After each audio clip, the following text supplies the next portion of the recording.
In a small town surrounded by golden fields and dusty roads, there lived a boy named Hassan. The town of Mehrabad was quiet and simple. People followed traditions, spoke the same way, dressed the same way, and dreamed the same dreams. Most boys wanted to become shopkeepers like their fathers or farmers like their grandfathers. No one questioned the usual path of life. But Hassan was different. From a young age, he loved sitting under an old banyan tree at the edge of the village. While other boys played cricket in the open ground, Hassan would sit with a notebook and pencil, sketching machines, buildings, and strange inventions that no one else understood. He dreamed of becoming an inventor, someone who could build things that would change the lives of others. Whenever he spoke about his dreams, people laughed. "Why can't you just focus on your studies and become a clerk?" His uncle would say, "Inventor." His cousin would tease, "This is not a movie. Be realistic." Even his friends thought he was strange. They couldn't understand why he preferred books and ideas over games and gossip. Slowly, Hassan began to feel lonely. He started to wonder if maybe they were right. Maybe he should stop dreaming and just be like everyone else. One evening, while sitting under the banyan tree, Hassan noticed his grandfather walking toward him. His grandfather was a quiet man with wise eyes and gentle hands that showed years of hard work. "Why do you sit here alone every day?"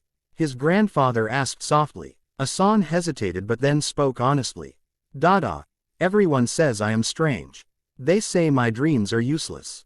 Maybe I should stop trying to be different." His grandfather smiled and sat beside him. He pointed toward the banyan tree. "Do you see this tree?" he asked. "Yes," Hassan replied. When it was small, it grew in a direction different from the other trees. The wind pushed it. The soil was uneven. It looked strange. Some people said it would never grow properly. But today, it is the strongest tree in the village. People rest under its shade. Birds build homes in its branches. Its difference became its strength. Hassan listened carefully. "Being different is not a weakness," his grandfather continued. "It is a gift, but only if you are brave enough to protect it." Those words stayed with Hassan. The next day at school, the science teacher announced a district-level competition. Students were asked to create a model that solved a real-life problem.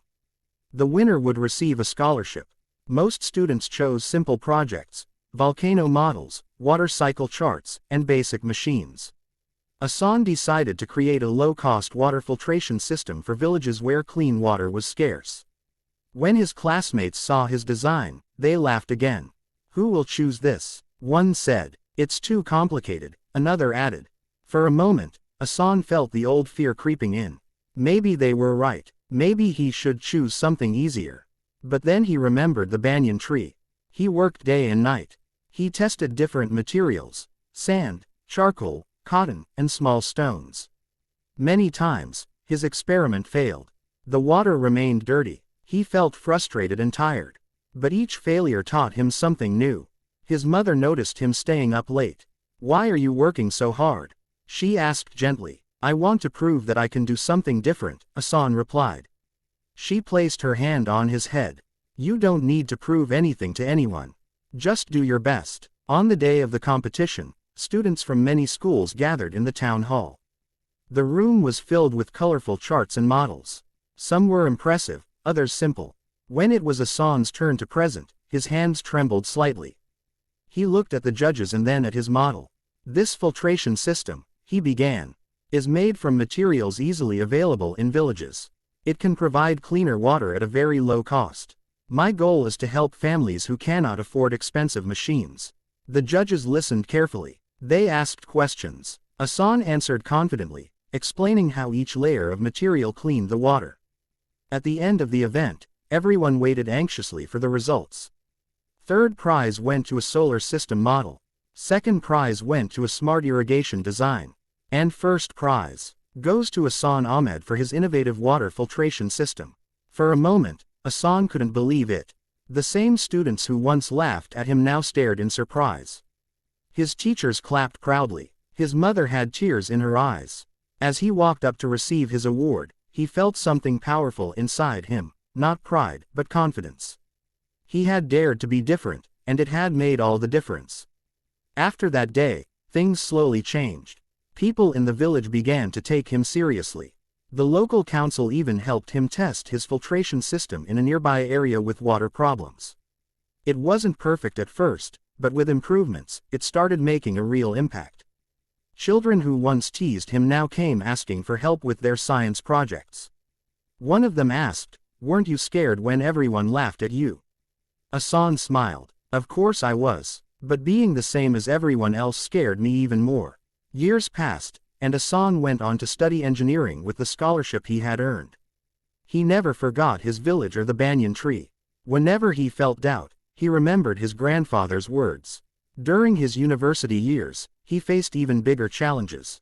His ideas were sometimes rejected.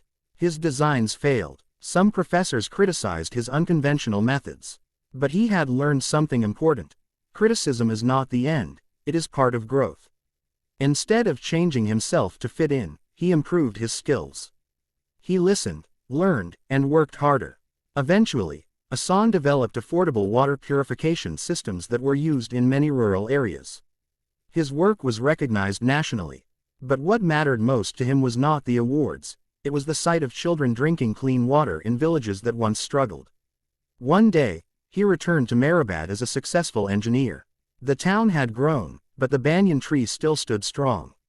He sat under it again, just as he had done years ago. A group of young students gathered around him. "Sir," one of them asked, "how can we become successful like you?" Hassan looked at the tree above him and smiled. "Don't try to be like me," he said. "Be brave enough to be yourself. If your dreams are different, protect them. If your ideas are new, work on them. The world doesn't change because people copy each other. It changes because someone dares to be different." The students listened carefully. Hassan realized that being different had not been easy. It had brought loneliness, criticism, and doubt. But it had also brought growth, strength, and purpose. As the sun began to set, golden light spread across the fields, just like the evening when his grandfather had spoken to him years ago. He whispered softly, "Thank you." The banyan tree stood tall, its branches wide and strong, proof that growing differently does not mean growing wrongly.